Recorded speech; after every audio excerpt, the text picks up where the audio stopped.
আমি আজকের ভিডিওতে দেখাবো কিভাবে বিকাশ মার্চেন্ট অ্যাকাউন্টের পিন পরিবর্তন করতে পারবেন। বিকাশ মার্চেন্ট ড্যাশবোর্ডটি একটু লক্ষ্য করেন, এখানে কিন্তু কোনো পিন পরিবর্তন করার অপশন নেই। সার্ভিস সমূহ এর ভিতরেও নেই, অন্যান্য সার্ভিসের ভিতরেও নেই। আর যদি বাম পাশে 3 ডটের ভিতর প্রেস করি, এখানেও পাসওয়ার্ড পরিবর্তন করার কোনো অপশন নেই। সুতরাং আপনাকে পাসওয়ার্ড পরিবর্তন করার জন্য করে অবশ্যই ডায়াল প্যাডে গিয়ে কোড ব্যবহার করে পাসওয়ার্ড পরিবর্তন করতে হবে। তো প্রসেসটি ফলো করা যাক। সর্বপ্রথম আমি ডায়াল প্যাডে যাচ্ছি। ডায়াল প্যাডে আসার পর আমি লিখব *247#, এরপর উক্ত সিম থেকে কল দেব।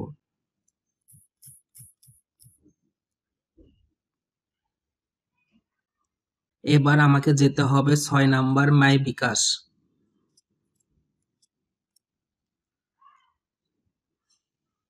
এরপর 3 নাম্বারে যাব চেঞ্জ মোবাইল পিন। এবার পুরাতন পিনটা দিব। এবার নতুন পিন দিতে হবে 5 ডিজিটের। নতুন পিনটা আবার দিতে হবে। এবার একটু লক্ষ্য করেন, লেখা আসলো your mobile menu pin has been change successfully. মানে আমি সঠিকভাবে আমার বিকাশ মার্চেন্ট অ্যাকাউন্টের পিনটা পরিবর্তন করতে পারলাম। এবার আমি এই পিন দিয়ে লগ ইন করতে পারবো।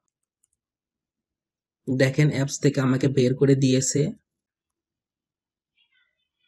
এবার নতুন পিন প্রবেশ করে আমি বিকাশ মার্চেন্ট অ্যাকাউন্টের ড্যাশবোর্ডে প্রবেশ করলাম। এভাবে আপনি খুব সহজে বিকাশ মার্চেন্ট অ্যাকাউন্টের পিন পরিবর্তন করতে পারবেন। এই ভিডিওটি যদি ভালো লেগে থাকে তাহলে একটি গঠনমূলক কমেন্ট করবেন এবং অন্যদের মাঝে শেয়ার করবেন। আর আপনি যদি এখনো এই চ্যানেলটি সাবস্ক্রাইব না করে থাকেন তাহলে অবশ্যই সাবস্ক্রাইব বাটনে প্রেস করে দিবেন। Thank you for watching this video.